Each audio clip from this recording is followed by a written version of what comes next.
Do you think that it's possible to run a negotiation on behalf of the UK leaving the European Union unless you are yourself a Brexiteer? Well, it helps being a Brexiteer. It certainly helped me. But we know that Theresa May doesn't actually believe in the cause. Well, Even when asked, repeatedly when I- asked if she had a chance to vote again, would she have voted for Brexit? You must put those questions to her. My view is that she understands very well from our conversations throughout the last 2 years on this in private and in full committee and so on, full cabinet and so on. She has always seemed to me to understand very well what the British people wanted out of this. And that's the point. And she saw it as a duty to deliver it. Those two things together are the important components of and yet you've resigned because you don't think she's going to deliver Well, I think the version she's putting forward, both in terms of policy and tactics, are not they're not the ones I will put forward. That's for sure. Other than the fact that you've lost your ministerial car, so you were at least able to use it to get back out of Chequers. Very long driveway, I understand. And a bit of salary. And a bit of salary. Other than that, will your resignation change anything, David Davis? Well, it remains to be seen. I think one of the things it will do is it will make people very conscious of any further concessions. So there will be pressure on the government not to make any further concessions. That of itself is worthwhile. It depends what happens the next stage of negotiations. The European Union may come back and say, no, we don't want this, in which case we have to rethink again. And then we start all over again from scratch. We are not remotely prepared for a no-deal Brexit in March 2019. Why do you seem to be the lone person who thinks that? No, Why I'm do not you the only think person. Funny enough, I briefed Cabinet on it over the weekend. No, the stance we've taken on no deal preparation, there are bits of it which are difficult. Let's just pull a couple of things out so you understand. Deals with third countries, they're quite hard to do anything about until no deal is upon you. So we have to sort of narrow that down, and there are quite a lot of them, to about 66 of those. So that, and also third parties, companies and things like that, will have to do things as well, which have not yet been initiated. Will Donald Trump care whether there are protests and care about large blimps of him as a crying baby? Well, he shouldn't care. He knows perfectly well that one of his predecessors, George W. Bush, who came and paid a state visit in 2003 just after a massive protest about the Iraq war, he had to face demonstrations. He didn't pay any attention to them, and the demonstrations didn't make a blind bit of difference to anything. So the same thing is going to happen this time round. There's a freedom to demonstrate in this country, fair enough. The blimp, personally, I think, is a silly jape. And I think that's how Donald Trump should regard it, and he should just brush it off. Do you think it was a poor decision by the London Mayor Sadiq Khan to approve the blimp? Well, it does look a little bit like Sadiq Khan is pursuing a kind of personal vendetta against Donald Trump because they had a clash of tweets, I think it was, or a clash of something not so long ago.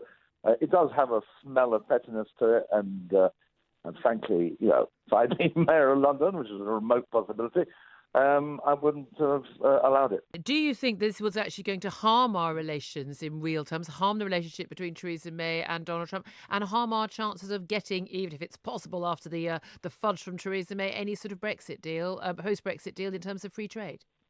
Well, it shouldn't do. It shouldn't do because the United States and the United Kingdom have vast interests invested in each other, whether we're talking intelligence, defense, or the economy. I mean, we are each other's single biggest foreign direct investors, and that's a big, big thing.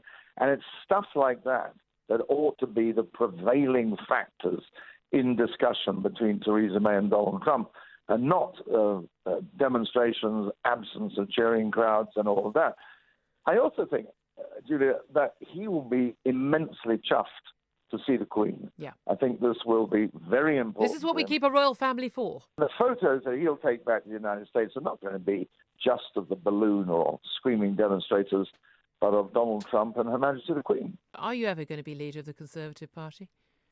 I'm a backbench MP since Stanley Baldwin became leader, the Conservative Party, when in office, has always chosen a former Home, Foreign or Secretary or Chancellor to be Prime Minister. Now, I know the numbers of these great offices are increasing in terms of former holders with all the resignations that are going on, but that is the pool from which historically the Conservative Party draws, not from obscure backbench MPs. Dominic Raab is the new Brexit Secretary, staunch Eurosceptic, very strong campaigner on that front. Does it matter, though, who's in the Brexit Secretary job, since the Brexit negotiations are being run by civil servant Ollie Robbins? As so often, you put your finger on the issue that what is the point of the Brexit department if all the decisions are made in Downing Street? And that's at the heart of David Davis's resignation letter. That if you think about this 120 pages that was presented at Chequers, this was drawn up without letting the Brexit Secretary know. Writing 120 pages is quite an arduous task. It's not done in a couple of days. At the same time, the Brexit department was charged with putting together a white paper, which it was working away on, which is now going to be completely bowdlerized, taken over by the 120 pages worked out in secret in Downing Street. And this is an impossible position for anybody to work under if your boss is undermining your role and keeping things hidden from you. It's deeply unsatisfactory. Should Dominic Raab have taken that job? Dominic is a very able man and very popular within the Conservative Party. I think he might have wanted to demand that he took charge of the negotiations in a proper constitutional manner rather than being done by the backroom boys of Downing Street. Donald Trump is here to be a disruptor. He's here to keep people off balance. And so I actually think that he will come and be incredibly supportive of NATO. He has backed out of the Iran-India and the Paris Climate Accords, but he has not backed out of NATO. And his Secretary of Defense and his Vice President have backed Article 5 of NATO, and that is not going to change with this president. But isn't it the case he probably would have backed out of NATO, which is what he wants to do, if it hadn't been for his military chiefs just looking at him in absolute aghast horror at the thought of him doing that? No, I don't think so. I think he wants people to ante up and pay their fair share of which they agreed to do. These countries agreed to pay 2% of their GDP. Well, one of our guests pointed out earlier, and I got to be honest, I must confess I hadn't realised that actually this is a bid. The idea was they had to by 2024. It's a long-standing agreement reach that 2% goal. I have to say I think it's very unlikely Germany will be upping their spending by 2024 by more than over 100%, given that they're well below 1% at the current time of their GDP. But on a technicality, he may well be wrong on this. Well, I'll be honest, I don't know about that. But what I will say is that these countries have plenty of resources to up their defense. Yeah. And the American taxpayer cannot be carrying the load in perpetuity. So they need to step up. They need to participate in NATO if they want the United States to defend them. And I think, if anything, the president's going to highlight and brag about the UK to the rest of the NATO countries and say, get your act in gear. But there is everyone should know there's no doubt in his commitment to NATO.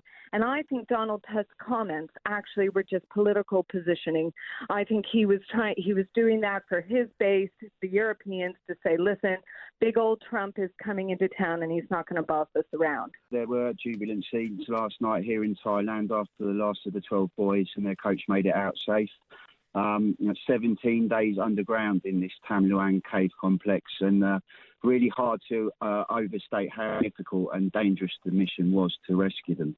Absolutely. As you mentioned, one of the Thai divers taking part died on Friday, so there were real fears that these kids their lives were at risk. The families have been up at the hospital in Chiang Rai, but they haven't been allowed to hug their kids yet because of those fears of infection. So they're all very much looking forward to going back to normality after this crazy 17 days of waiting for them to come out. We should take a hat off to the Thai authorities for managing the whole of the rescue as well. It has been the case in other major rescues where the local authority like to take over the whole of the rescue, and I think the Thai military have recognised that the foreign cave divers are probably by far the most suited to perform, a rescue of this nature. I know personally several of the divers, and I should be sharing a beer with a few of them in the next week or two. But I suspect you won't hear very much from them.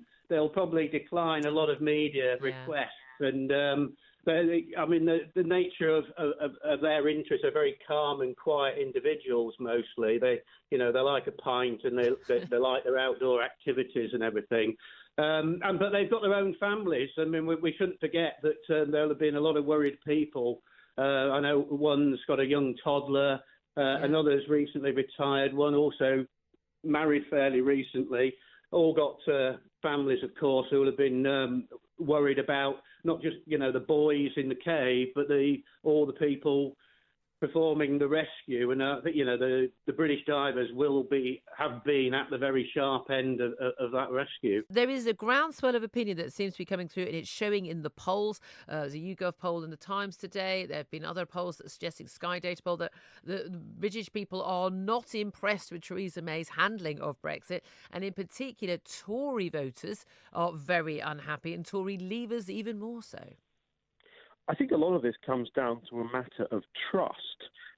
Marcus Fish, the Conservative MP, has written a piece for Brexit Central this morning, which we just published, where he accuses people inside government of lying to MPs' faces about what they are doing.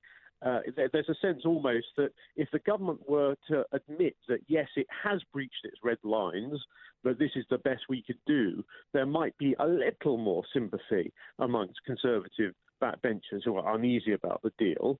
But somebody said to me after the 1922 committee meeting on Monday, when Theresa May spoke to the Conservative backbenchers, that the government are speaking in double speak. They're claiming X when they're actually doing the exact opposite, and that's causing MPs to feel they can't trust the Prime Minister. So how that makes the country feel, goodness only knows. There's a lot of people asking whether there is actually some sort of plot on that. Actually, this has been, the EU and are now very much a Remain-dominated cabinet and government, sort of in cahoots. Certainly, the Remain supporting totally fully signed up Europhiles who make up the civil service, and particularly in number 10. That this is all a big plot. Basically delay everything until everyone gets so scared of no deal that they'll agree to sign up to something which is Brexit in name only. Do you, at Brexit Central, you've been campaigning for many years on Brexit, do you think there is something slightly fishy going on? I mean, there are serious people in Westminster whom I respect who actually do take this view that no, there has been this concerted effort behind closed doors on the part of certainly those at the top of the civil service, if not those directly around number 10, in order to do that. If that is true, they are absolutely playing with fire.